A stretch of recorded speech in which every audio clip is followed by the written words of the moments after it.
Let's go. It's time, Shri Rahul Gandhi.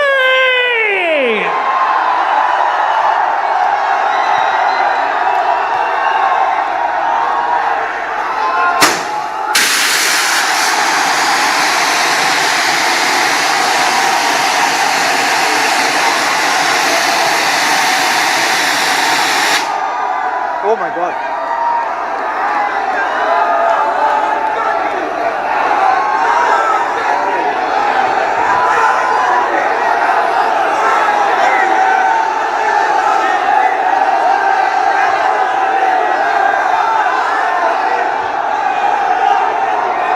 कितना प्यार करते हो और जोर से बताओ आवाज के साथ, come on. Hello.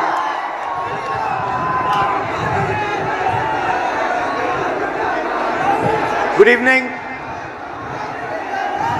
How is everybody? All well?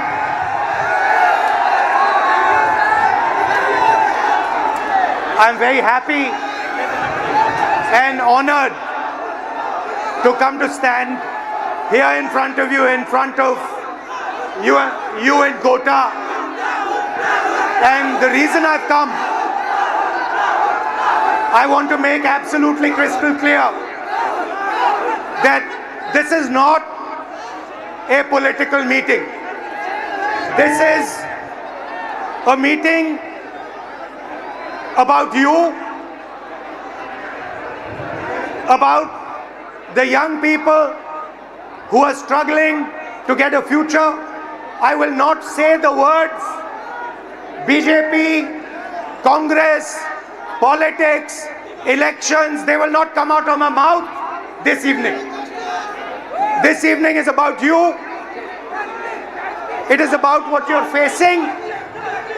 It is about the challenges that you're dealing with every single day.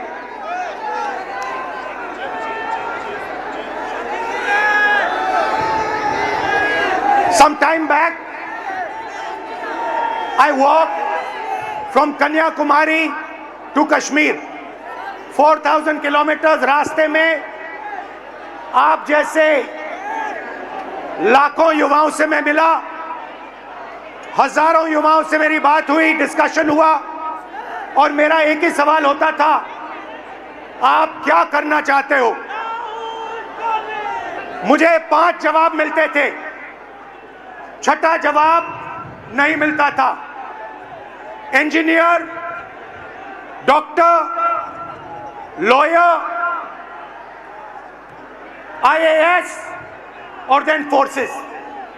These are the 5 answers I used to get. So the first question that came in my mind, मेरे दिमाग में पहला सवाल उठा कि देश के युवा देश के भविष्य होते हैं। हमारा एजुकेशन सिस्टम हमारे युवाओं को सिर्फ 5 ऑप्शंस क्यों देता है? यह सवाल बहुत बार मैंने पूछा, वही जवाब मिला। तो यात्रा पे मैंने 15-16 लड़कियों के साथ मीटिंग की और उनसे पूछा क्या आप करना चाहती हो? किसी ने कहा इंजीनियर, किसी ने कहा डॉक्टर, किसी ने कहा लॉयर, कोई 5 जवाब। और फिर मैंने उनसे पूछा, मुझे सच बताओ क्या करना चाहती हो? तुम्हारे दिल में क्या है? सच्चाई ये थी कि जो वो करना चाहते थे और ये जो 5 ऑप्शंस थे, इसमें बहुत फर्क था। कोई ऑथर बनना चाहती थी, कोई डांसर बनना चाहती थी, कोई एस्ट्रोनॉट बनना चाहती थी। फिर मैंने एक टेस्ट किया। मैंने उन्हीं लड़कियों से एक सवाल पूछा, आप में से कितनी लड़कियां पायलट बनना चाहती हैं? एक भी लड़की ने हाँ नहीं कहा। वहां पे चीफ मिनिस्टर का हेलीकॉप्टर था। मैंने हेलीकॉप्टर पायलट से कहा, 5-6 लड़कियों को आप हेलीकॉप्टर में ले जाइए, जॉय राइड कराइए, कॉकपिट दिखाइए। फ्लाइट हुई, लड़कियां हेलीकॉप्टर पे गईं, जैसे ही वापस आई मैंने सवाल पूछा क्या करना चाहती हो? सारी की सारी लड़कियों ने कहा हम पायलट बनना चाहती हैं। मतलब हिंदुस्तान का एजुकेशन सिस्टम, सबसे पहली कमी इसकी कि हम जो हमारे बच्चों के सपने हैं उनको पूरा नहीं करते हैं, जो उनके ऑप्शंस हैं, जो वो ऑप्शन चाहते हैं उनकी हम रिस्पेक्ट नहीं करते। उसके बाद यात्रा के बाद मैंने एजुकेशन सिस्टम के बारे में और थोड़ा सोचना शुरू किया। सवाल उठे। दूसरा सवाल, पब्लिक सेक्टर एजुकेशन सिस्टम क्यों खत्म हुआ और प्राइवेट सेक्टर का जो एजुकेशन सिस्टम है ये इतना महंगा क्यों है? और फिर कुछ दिन पहले मैंने अखबार खोला और मुझे यह दिखाई दिया, sorry, young people are India's future. Every one of you is unique and talented.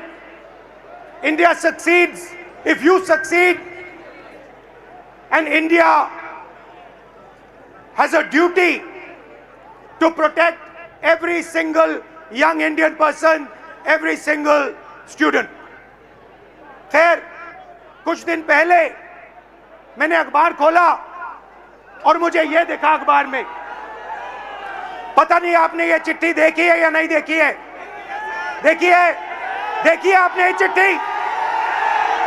ये आकांक्षा ने ये चिट्ठी अपने माता पिता को लिखी। आकांक्षा आज हमारे साथ नहीं है। आकांक्षा ने सुसाइड किया, मगर ये 15 सेकंड आप इस चिट्ठी को अच्छी तरह पढ़िए।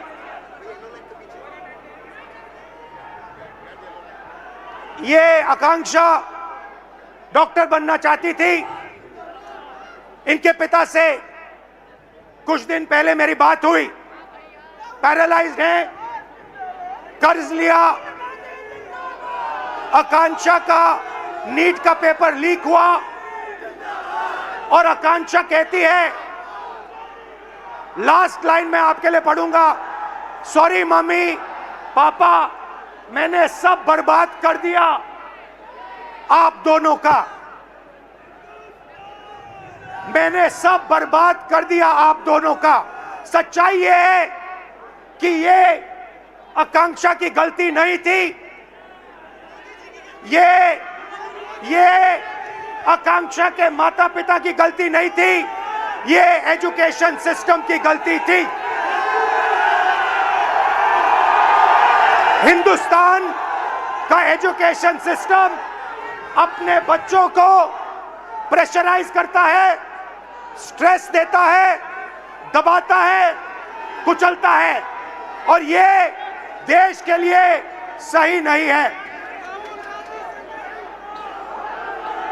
मैं चाहता हूं कि हम सब एक साथ मिलकर we work together to ensure that no other student, no student in this crowd, no student in this country ever feels what this young lady felt, ever feels the desire to kill themselves. That is what this meeting is about. This meeting is not a political meeting. It is about discussing India's education system, what is wrong with India's education system, what needs to be corrected in India's education system. Whatever I'm going to present here is based on data, and I'm absolutely sure, 100% sure, that every single political party, every single leader in India will accept what we are saying here. There is nothing in this presentation that anybody in India will not accept. Every single student will accept what I am going to say here because it is the truth, 100% the truth. Next. This dot, ये जो बिंदु है, This dot represents one student. On this screen, this dot represents one student. There are about 3,000 students in this meeting. I want a student who's studying for NEET, student who's studying for UPSC, student who's studying for IIT to come to the stage.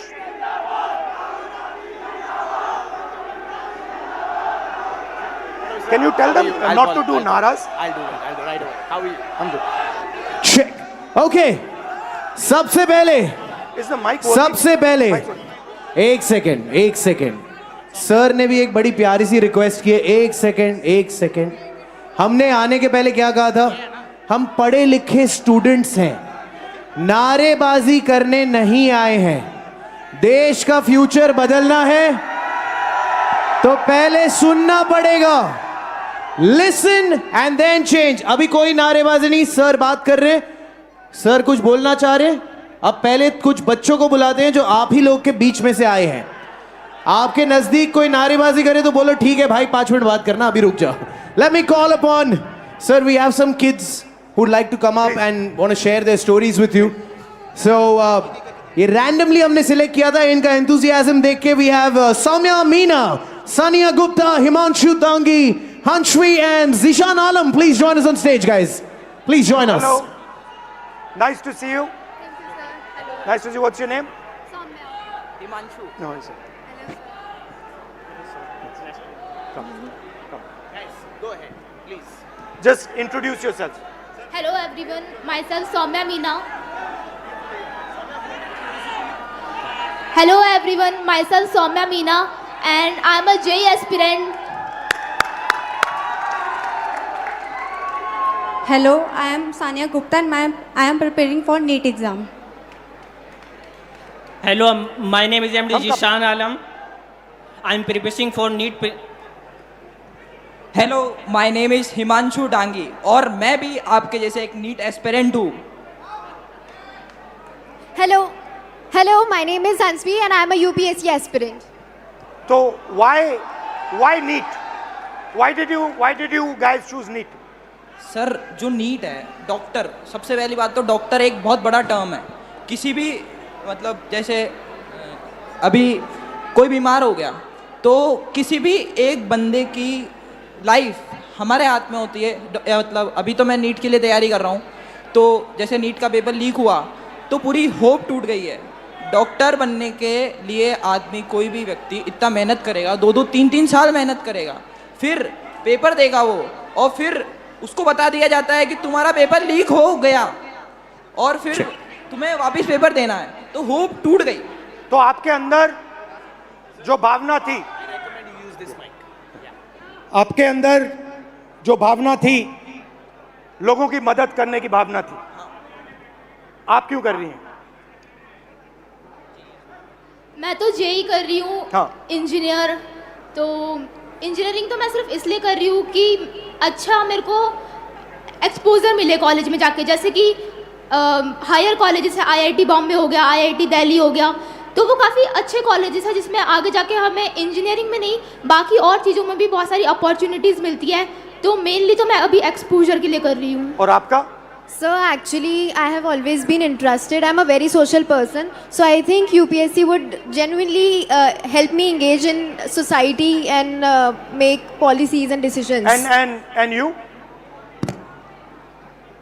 Sir, हम लोगों को बचपन से सिखा ही यही दिया जाता है कि आपको बड़े होकर डॉक्टर, इंजीनियर ये सब बनना है, तो एक मन से बचपन से ही वो सपना बन जाता है कि डॉक्टर बनना ही मगर है। अगर आप सबको बिल्कुल फ्री छोड़ दिया होता और असलियत में आप क्या करना चाहते हो तो फिर क्या जवाब मिलता?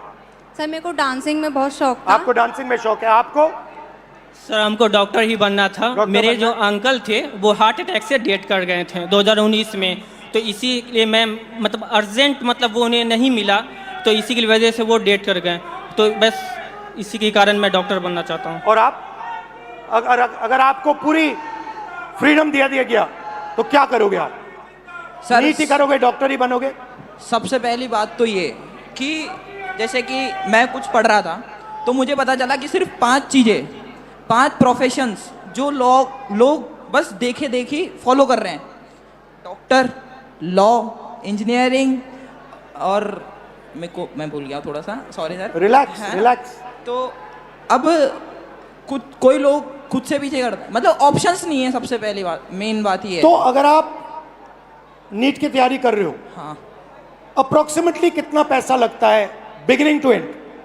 बिगनिंग टू एंड, अगर आपको ऑफलाइन अच्छी कोचिंग में तैयारी करनी है, अगर आप 11 से आ रहे हो, मिनिमम 3 लाख रुपए तो कोचिंग फीस है 2 साल की। फिर उसके अलावा हॉस्टल फीस 10,000 रुपये मिनिमम मंथली, रूम मतलब जिसमें खाना वाना सब आ गया। फिर उसके बाद पर्सनल एक्सपेंसेस भी रहते हैं, तो 2-3 हज़ार वो, तो मोटा मोटा आप मानिए 1,20,000 हॉस्टल की फ़ीस हो गई, 1.5 लाख अपना 1 साल की कोचिंग की फ़ीस हो गई, और 15-20 हज़ार एक्सपेंस भी हो जाते हैं बच्चों के, जैसे बाहर रहते हैं, कभी कुछ खा लिया, तो आप मानिए 4 lakh 4 lakh. Everybody agrees? Yes sir. Approximately 4 lakh. Yes sir. 4 lakh. Now आपके फैमिलीज ने लोन लिया है? कितना लोन लिया है? 2 लाख। 2 लाख। पापा क्या करते हैं? फार्मर हैं। किसान हैं। 2 लाख का लोन लेना आपके लिए आसान था, फैमिली के लिए आसान था? आसान तो मिडिल क्लास के लिए नहीं रहता है, मगर एफोर्ड करना ही पड़ता है। कंपल्सरी है? कंपलसरी है। अगर लोन नहीं लेंगे तो आगे सिस्टम में नहीं जा सकते। आपकी फैमिली ने लोन लिया? सर लोन तो नहीं लिया था, लेकिन अगर हम गवर्नमेंट एग्ज़ाम जैसे नीट प्रिपरेशन की तैयारी प्रिपेयर कर रहे हैं, और अगर हमारा नहीं क्लियर हुआ, तो हम मतलब इंडिया में गवर्नमेंट सीट्स इतनी कम है कि हम प्राइवेट के लिए सोच भी नहीं सकते, क्योंकि उनकी फ़ीस बहुत ज़्यादा है। और भी ज़्यादा? बहुत ज़्यादा। जैसे 24 लाख बच्चे हर साल अपेयर करते हैं नीट एग्ज़ाम में, उसमें से 80,000 सीट्स है जो गवर्नमेंट है, तो 23 लाख बच्चों को ना चाहते हुए भी हारना पड़ता ही है। तो उनके लिए प्राइवेट से करने के लिए ऑप्शन बचता ही नहीं है, क्योंकि हर मिडिल क्लास फैमिली 1 करोड़ रुपये अफोर्ड नहीं कर सकती है। तो पैसा आपके जेब से? हाँ। Yes sir. आपके फैमिली के जेब से? Yes sir. रिस्क आपका? Yes sir. डैमेज हुआ तो आपका? Yes sir. रिवॉर्ड की बात करते हैं, सक्सेस को डिफाइन करते हैं। यूपीएससी चांसेस क्या है? Real actual chances, if I say to you, ठीक है, you are a brilliant girl, brilliant student, what do you think your chances of becoming an IAS officer actually are? Sir, no matter how much brilliant a student is, but I think chances are still 1 out of 100. 1 out of 100? Exactly, 0.01%. She's saying IAS officer chances approximately 1 out of 100. What about IIT? What do you think are the chances? IIT में जाने का क्या chance है? Sir, 16 lakh students are appearing almost for IIT JEE, and if we consider NIT, triple IT. No, IIT, because Okay. you want IAS, you want IIT, IIT. you want NEET, doctor. Yes, sir. So IIT, you want to go in there, you want to be an IIT graduate. What are your actual chances? Do you think, what are you actually facing? Sir, if we consider only IIT, then there are 0.1 chances. Good Small IITs. chances. Yes, sir. Low chances, okay? Very low And chances. NEET? Sir NEET में 22 लाख बच्चे exam देते हैं, और लगभग 1 लाख बच्चों का selection होता है। 1 लाख से कम ही है, 1 लाख तो मैं बता रहा हूँ ज़्यादा। तो सर ये क्या जिम्मेदारी है, ऐसे हम कैसे होगा सर? तो यहाँ पे अप्रोक्सीमेटली 3,000 लोग हैं, अप्रोक्सीमेटली, थोड़े ज़्यादा आ गए हैं, बट हमने 3,000 का कैलकुलेट किया था, ठीक है? 3,000 में से IAS के कितने बनेंगे? 1। 3,000 में से वो जो कोने में एक डॉट है ऊपर, 1 person out of this whole function, इस पूरे फंक्शन में से एक व्यक्ति, सिर्फ एक व्यक्ति IAS में जा सकता है। इस पूरी भीड़ में से आईआईटी में कितने जाएंगे? सर आईआईटी में भी ज़्यादा सीटें तो नहीं है, एक 30। या 2 इस पूरी भीड़ में से, सकते हैं। इस पूरी की पूरी भीड़ में से 30 लोग, सिर्फ 30 लोग, मतलब यहां पे जो खड़े हैं वो आईआईटी में जाएंगे। और नीट का दिखा दीजिए, 180 लोग, 3000 में से, इस पूरी भीड़ में से 180 लोग नीट में डॉक्टर बनेंगे। These are the odds you are actually facing. You are facing 1 in 3000. You are facing 30 in 3000. You are facing 118 in 3000. And this group of people, these are the best that we have. So you are not competing with ineffective, incompetent people. You are competing with the best in the country, and these are your odds.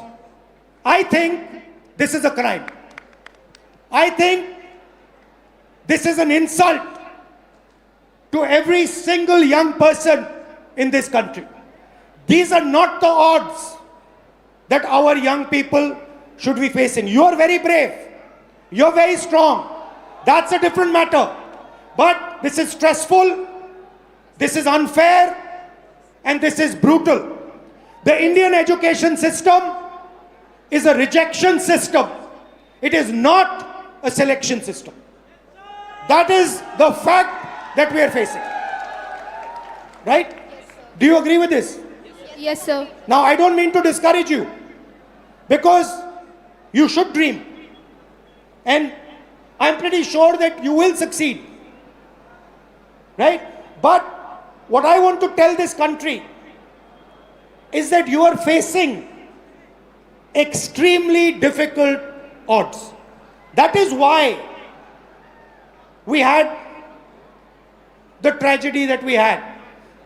This is not the type of stress that we should be putting our children under. And that is really the main message I want to give in this meeting. First message, we are causing too much pain, too much stress, too much unhappiness to our future generation. Second message, we are only allowing them to do 5 things. We are not allowing her to become a dancer. We are not allowing him to become an astronaut. We are not allowing her to do something she's passionate about. Now the question arises, why is India only asking its children to do 5 things? And the answer to that question is money. The answer to that question is money. Because the system के पैसे सिर्फ इन 5 रास्तों से बनते हैं. यह मैं आपको नीट का उदाहरण देना चाहता हूं. देखिए इसको. आप ये नीट का एग्जाम ले रहे हो. थोड़ा इस साइड आ जाओ so crowd can see. This is the NEET exam. And this figure is an insult to this country. This is a crime. Now let me explain. मैं समझाता हूं ये क्या है. इसको आप समझिए. नीट में 22 लाख स्टूडेंट्स एग्जाम लेते हैं. 22 लाख स्टूडेंट्स एग्जाम लेते हैं नीट का.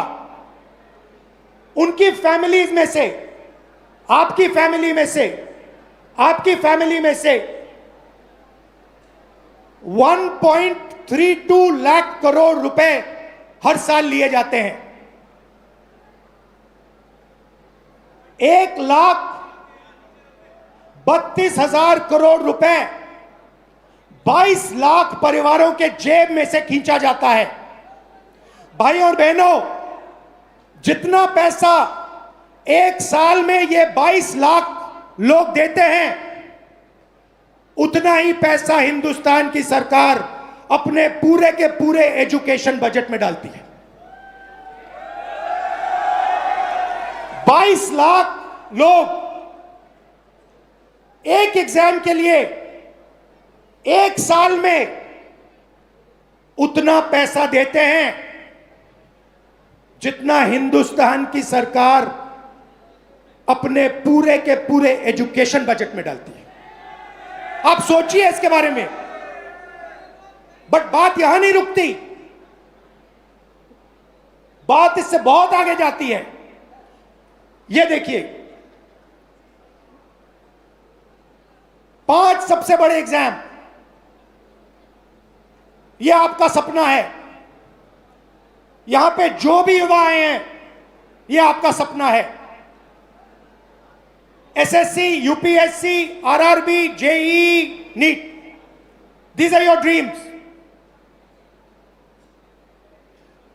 2 crore students take SSC, 5 lakh students UPSC, 3.58 crore students RRB, 15 lakh students JEE, 22 lakh students NEET. Most of the people who take these exams, most of them will not go through. NEET में से 3000 में से एक निकलेगा। JEE, UPSC आपका मैंने दिखाया, UP में से, यूपीएससी में से एक व्यक्ति निकलेगा, सॉरी, नीट में से 180। मगर पैसा देखिए, पैसा देखिए इन 5 एग्जाम्स का, अच्छी तरह देखिए।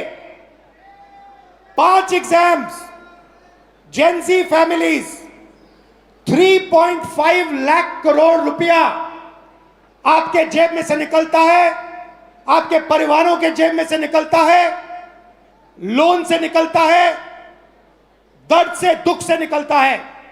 भाई और बहनों, जितना पैसा इन 5 एग्जाम्स में आपके परिवारों से निकलता है, उतना पैसा हिंदुस्तान की सरकार education budget, health budget, labour budget, science budget, women and child budget में डालती है। मतलब 5 मिनिस्ट्रीज का पैसा, बजट का पैसा हर साल इन एग्जाम्स के माध्यम से आपके परिवारों के जेब से निकाला जाता है। और फिर उसके बाद आपको कहा जाता है कि दरवाजा बंद है, आप आईआईटी में नहीं घुसे, आप नीट में नहीं घुसे, आप आरआरबी में नहीं घुस पाए। यह हिंदुस्तान की एजुकेशन सिस्टम की रियलिटी है। अब मैं चाहता हूं कि एक फैमिली, हमने स्टूडेंट से बात की, आपका मैं बहुत धन्यवाद करता हूं। अगर आप यहां रहना चाहते हैं यहां रह सकते हैं, नीचे जाना चाहते हैं जा सकते हैं, जो भी आप पे है। यहां रहना चाहते हैं यहां रहिए। और एक फैमिली, एक परिवार, आइए। Alright, so हमारे पास यहाँ पर फैमिली के मेंबर्स भी आए हुए हैं। We'd like to invite on stage Bhavna Mahawar, please, and उनके parents Naresh Kumar Mahawar and Parvati Mahawar, please join us on stage. परिवार को थोड़ा स्वागत हो जाए तालियों के साथ। Come on guys, हम सबकी कहानी है ये। हेलो, नमस्कार, कैसे हैं? नमस्कार, कैसे हैं आप? कब? Mic, can we have a mic? Come आओ। थोड़ा 2 मिनट परिचय, यहां जाए। हेलो सर, मैं नरेश कुमार महावर। मैं एक प्राइवेट सेक्टर से मेडिकल होलसेल मार्केट में जॉब करता हूं। ये मेरी गुड़िया है, यूपीएससी करना चाहती है, पर आज का जो सिस्टम है बहुत गड़बड़ है। और मैं चाहता हूं उसको मजबूत करने के लिए राहुल जी सर जो भी नया कदम उठाना चाहे हम उसके साथ हैं। मगर आप एक बात बताइए। जी सर। अप्रोक्सीमेटली अप्रोक्सीमेटली उन्होंने हमें बताया अप्रोक्सीमेटली 5 लाख जी सर। 1 साल का। बिल्कुल सर। एक जी सर। 1 साल का। बिल्कुल तो आप ये कैसे करेंगे? रियलिटी सच बताइए सर। वैसे तो मेरे पास फाइनेंशियल प्रॉब्लम बहुत ज़्यादा वीक है, पर अगर जो मैंने मेरे दम से मेरा घर बनाया है, हो सकता है मैं उसको भी सेल कर दूं, पर मैं मेरा बेटी का सपना साकार करूंगा, ये मेरा दिल से। नहीं, मगर देखिए ये आपकी भावना है, ये आपके अंदर है। नहीं, ये जब से ये 10th क्लास में पढ़ती थी, तो जब से ही मैंने इसके सपने के साथ मैंने अपना सपना भी साकार करने के लिए सोचा है, और मैं चाहता हूं कि ये ईश्वर मेरा सपना पूरा करे। ईश्वर आपका सपना पूरा करे, ये हम सब चाहते हैं। जी सर। मगर सच्चाई ये है कि ये जो आप कर्ज लेके काम कर रहे हो, ये देश का काम है, ये आपका काम नहीं है। देश का काम अपने युवाओं को शिक्षित बनाने का है। आप क्या करना चाहते हैं? सर, माय नेम इज़ भावना महावर और मैं एक यूपीएससी एस्पिरेंट हूँ। जैसा कि 2026 में प्रीलिम्स एग्ज़ाम में हम सब ने देखा है कि किस तरह से लेंथी एग्ज़ाम बनाया गया है, जो एक यूजुअली स्टूडेंट के लिए बहुत टफ रहता है। प्लस वैकेंसीज होती है 1000 और फॉर्म्स आते हैं 15 लाख के आसपास। तो मेरा गवर्नमेंट से ये क्वेश्चन है कि बाकी के स्टूडेंट्स का क्या होगा? 1000 वैकेंसीज में 1000 स्टूडेंट्स सिलेक्ट हो जाते हैं, उसके अलावा जो स्टूडेंट्स हैं उनके लिए भी प्लान भी होना चाहिए, ये मेरी गवर्नमेंट से बट आज हमने रूल बनाया है, गवर्नमेंट से कोई सवाल नहीं होगा, पॉलिटिकल फंक्शन नहीं है। बट मैं आपसे सवाल करता हूं, आपके सामने बहुत बड़ा चैलेंज है। आपके पापा कुर्बानी देने जा रहे हैं, आपके अंदर क्या फीलिंग है? आप कैसे करोगी? डर लगता है? यस, पापा की मम्मी की दोनों की बहुत एक्सपेक्टेशंस है, और मैं पूरी जी जान लगाना चाहूँगी कि पापा मम्मी के साथ मेरा सपना पूरा हो, और मैं इसके लिए पूरी मेहनत करने को तैयार हूँ। बट डर लगता है आपको? कभी डर लगता है, क्योंकि ये जो फ्रॉड्स हो रहे हैं, आज मैंने यूपीएससी का एग्जाम देखा। एक स्टूडेंट जब प्रिपरेशन करता है तो एक पैटर्न होता है, एक सिलेबस होता है, उस हिसाब से प्रिपरेशन करता है। लेकिन अगर रिसेंटली उसका पैटर्न चेंज कर दिया जाए तो स्टूडेंट क्या करेगा? 50 to 56 पेजेस का पेपर होता है, जो 3 आवर्स में करना पॉसिबल नहीं होता है। वैसे ही वैकेंसीज लिमिटेड होती है, तो इसके अलावा स्टूडेंट्स क्या करें फिर? सीट्स लिमिटेड है और पैटर्न इस टाइप के बनाए जा रहे हैं। इस फ्रॉड में स्टूडेंट्स कहाँ जाए? बाकी बचे स्टूडेंट्स का क्या होगा? इसको बदलना चाहिए। ये जो स्ट्रक्चर है, जो सिस्टम है, ये जो प्राइवेटाइज्ड पैसे खींचने का सिस्टम है, 5 एग्जाम्स में आपकी फैमिली जैसी फैमिलीज 5 मिनिस्ट्री के बजट से ज्यादा पैसा देती हैं। इसको बदलना चाहिए। जी बिल्कुल बदलना चाहिए। यही हम सबका लक्ष्य है। आपका भी है, हमारा भी है, इनका भी है। आप कुछ कहना चाहती हैं? जी सर, मैं ये कहना चाहती हूँ, मेरा नाम पार्वती महावर है। हर माँ बाप, जब बच्चा पैदा होता है तब से हर माँ बाप सपना देखते हैं कि उसका बच्चा पढ़ेगा, लिखेगा, उसके खुद के भविष्य के साथ साथ वो भी हमारी आर्थिक स्थिति को ठीक करेगा। लेकिन जो आजकल फ्रॉड देखने को मिल रहे हैं तो उससे बहुत डर लगने लग गया है। कुछ बच्चे सुसाइड कर लेते हैं, बहुत से केस देखने को मिलते हैं। आज हमारे अंदर इतना डर है कि बच्चा डिप्रेशन में आके कुछ कर ना ले, तो रात को हम उठ के देखते हैं बच्चे को, मतलब इतनी कच्ची नींद में सोते हैं कि 2-3 बार तो जाके देखना ही है कि बच्चा ठीक तो है ना। तो हमारी तरह हर पेरेंट्स के अंदर ये डर बना हुआ है। तो मैं गवर्नमेंट से रिक्वेस्ट करूँगी कि ना वो हमारी बात को सुने और जो भी समाधान हो उसे निकालें। बहुत बहुत धन्यवाद। Thank you sir. बहुत अच्छा लगा आपसे मिलकर। Thank you sir. बहुत अच्छा लगा। नमस्कार।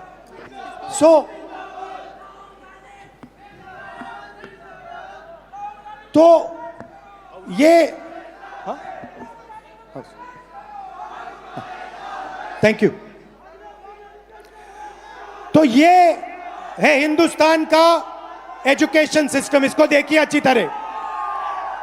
India's education system is a extortion machine, ये आपसे पैसे लेने का सिस्टम है, ये सिर्फ शिक्षा देने का सिस्टम नहीं है, ये एग्जाम के बेसिस पर आपसे लाखों करोड़ रुपए छीनने का सिस्टम है। थोड़ा सा मैं आपको इसके बारे में बताता हूं। यहां पे सारे के सारे लोग इस सिस्टम से निकले हैं। Public schools, public sector education Hindustan में ना के बराबर है, खत्म कर दिया गया है। वहां पे आपको टूटा हुआ पब्लिक स्कूल दिख रहा है। यहां पे प्राइवेट स्कूल है, आप प्राइवेट स्कूल में गए, आपको प्राइवेट स्कूल ने कहा कि देखिए हम ठीक से अपना काम नहीं कर सकते हैं, आपको ट्यूशन की जरूरत होगी। प्राइवेट स्कूल में आपने पैसा दिया, ट्यूशन में आपने पैसा दिया, और फिर एग्जाम्स आए, सीबीएसई एग्जाम हुआ। आपने अभी देखा होगा सीबीएसई एग्जाम में करेक्शंस में प्रॉब्लम्स आई। उसके बाद आप आगे बढ़े, कॉलेज की ओर गए, कॉलेज में फिर से रीवैल्यूएशन हुआ। कॉलेज में आप गए, कॉलेज आपसे कहता है ठहरिए, हम अपना काम ठीक से नहीं कर सकते हैं, आपको कोचिंग की जरूरत होगी। आपसे पैसा फिर से कॉलेज जाने में लगता है, कोचिंग देने में लगता है, स्कूल में यूनिफॉर्म बनाने में लगता है, हॉस्टल का लगता है, और फिर आप आते हैं सबसे बड़ी दीवार के सामने। 5 एग्जाम, लाखों लाखों करोड़ रुपए आपके जेब से खींचा जाता है, आपके परिवारों के जेब से खींचा जाता है। प्रॉमिस क्या है? प्रॉमिस है 5 लाख रुपए दो, 10 लाख रुपए दो, एग्जाम करो और हम आपको रोजगार देंगे। प्रैक्टिकल बात है। आज स्टेज पे जो लोग आए वो अपने बच्चों को आईआईटी, आईएएस, आईपीएस क्यों भेजना चाहते हैं, इंजीनियर क्यों बनाना चाहते हैं? रोजगार के लिए, कि स्टेबल जॉब मिले, बेरोजगार ना हो। माता पिता ने कहा हम चाहते हैं कि हमारी भी देखभाल बच्चे कर पाएं। तो ये एक प्रकार का कॉन्ट्रैक्ट है। हिंदुस्तान का एजुकेशन सिस्टम आपसे कह रहा है school, college, uniform, tuition, books, ये सब आप दोगे, लाखों करोड़ रुपए आपके जेब से निकलेगा, और फिर आपको हम स्किल्स देंगे और रोजगार देंगे। अब आते हैं रोजगार की सच्चाई पर। रोजगार की रियलिटी क्या है ये देखिए। इस सिस्टम में, और इस बात को अच्छी तरह समझिए, इस सिस्टम में अगर 1000 बच्चे जाते हैं, घुसते हैं, तो 1000 में से सिर्फ 12 बच्चों को, अच्छी तरह सुनिए, 1000 बच्चों में से सिर्फ 12 बच्चों को रोजगार, सैलरीड रोजगार मिलता है। 1000 में से 12 मतलब इस भीड़ में 36 लोगों को, सिर्फ 36 लोगों को परमानेंट जॉब मिलेगा। दूसरे नंबर देखिए, तकरीबन 300 लोग बेरोजगार रहेंगे, वो काम नहीं करेंगे, उनके लिए कर्जा, नशा, ये लाइन है। उस साइड तकरीबन 700, 1000 में से 700 लोग या गिग वर्कर, उबर चलाएंगे, ओला का काम करेंगे, या फिर मनरेगा का काम करेंगे, इनफॉर्मल सेक्टर में काम करेंगे, सेल्फ एम्प्लॉयमेंट होगा, कुली का काम करेंगे। तो 2 झूठ बोले जा रहे हैं। पहला झूठ कि ये शिक्षा का सिस्टम है, ये शिक्षा का सिस्टम नहीं है, ये एक्सटॉर्शन का, पैसे लेने का सिस्टम है। और दूसरा झूठ, शिक्षा के बाद आपको रोजगार मिलेगा, नहीं मिलेगा। 1000 में से 12, इस भीड़ में से 36 लोगों को, सिर्फ 36 लोगों को ग्रेजुएट सैलरीड जॉब मिलेगा। और ये सुनिए, सबसे मजेदार आंकड़ा सुनिए, यहां पे आईआईटी जो ग्रेजुएट्स आए, सॉरी जो आईआईटी का एग्जाम ले रहे हैं, ये सुनिए, हिंदुस्तान में 100 इंजीनियर्स में से आज, अगर हिंदुस्तान में से इंजीनियर्स को आप देखें तो 100 इंजीनियर्स में से 80 इंजीनियर्स बेरोजगार हैं।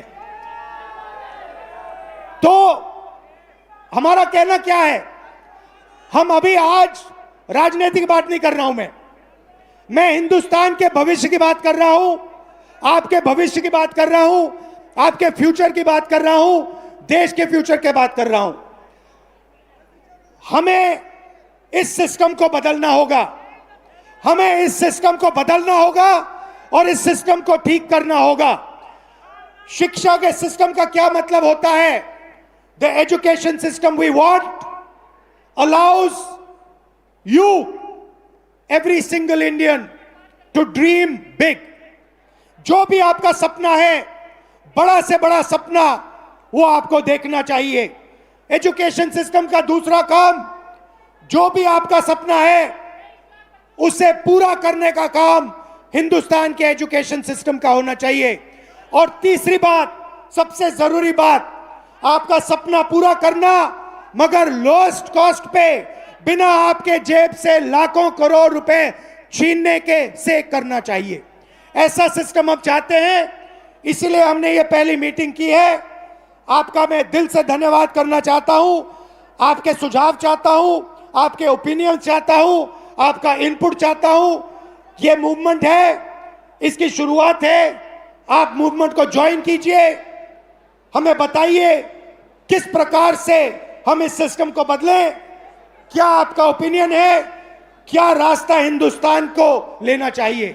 दिल से आपका धन्यवाद कहना चाहता हूं और फिर से याद दिलाना चाहता हूं, एजुकेशन सिस्टम हिंदुस्तान के सबसे गरीब मिडिल क्लास लोग से एक एग्जाम के लिए उतना पैसा छीनता है जितना एजुकेशन बजट है, और 5 एग्जाम्स के लिए उतना पैसा छीनता है जितनी 5 बड़ी मिनिस्ट्रियों को बजट मिलता है। ये शर्मदायक है और इसको बदलना होगा। आप सबको दिल से बहुत बहुत धन्यवाद, नमस्कार, जय Hind. I'd like to thank everybody, especially Kota. Kota is the nervous system of India, education system. I'm proud of everyone who works in Kota. I'm proud of all the students. I wish you all the best. I hope you do really well in life. Thank you very much for having me. Namaskar. Thank you, sir. Thank you, sir. Thank you, sir. But before you leave, sir, before you leave, first of all, एक बार जोरदार तालियां हो जाए, आवाज हो जाए sir के लिए, come on. सर, छोटी सी गुस्ताखी करेंगे, हम यूथ हैं, हमारी आप जानते डिमांड से थोड़ी ज्यादा ही होती है, थोड़ी सी ज्यादा है कि नहीं, बनता है कि नहीं अपना। सर, जाने के पहले अगर हम सबके साथ एक सेल्फी हो जाती तो मजा ही आ जाता सर। या एक सेल्फी अगर हो जाती, सर आप पहले ले लीजिए। Oh, thank you sir. Okay everyone, let's go. You wanna bend down? So Yeah, we'll bend down.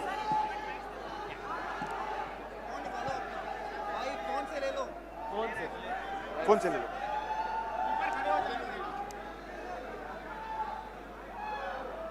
I think you should spin it around and take it so it's to the ground. We have big one, big wide one. You want to do one? No, that's fine. Yeah. You want to do one? You just have to press the side button. Yeah. Oops. I'll do it. The other way. Back. Yeah. You. Yes. Thank you.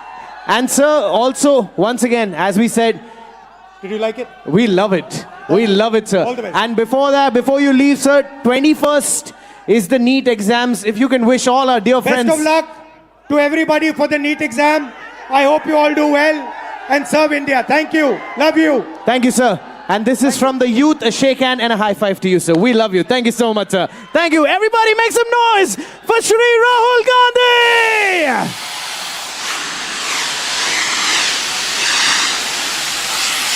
Come on. Thank you, Kota. जोरदार तालियां हो जाए.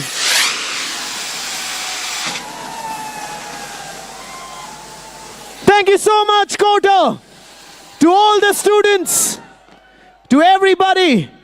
ये हुई ना बात, ये हुई ना बात. बोलो भारत माता की.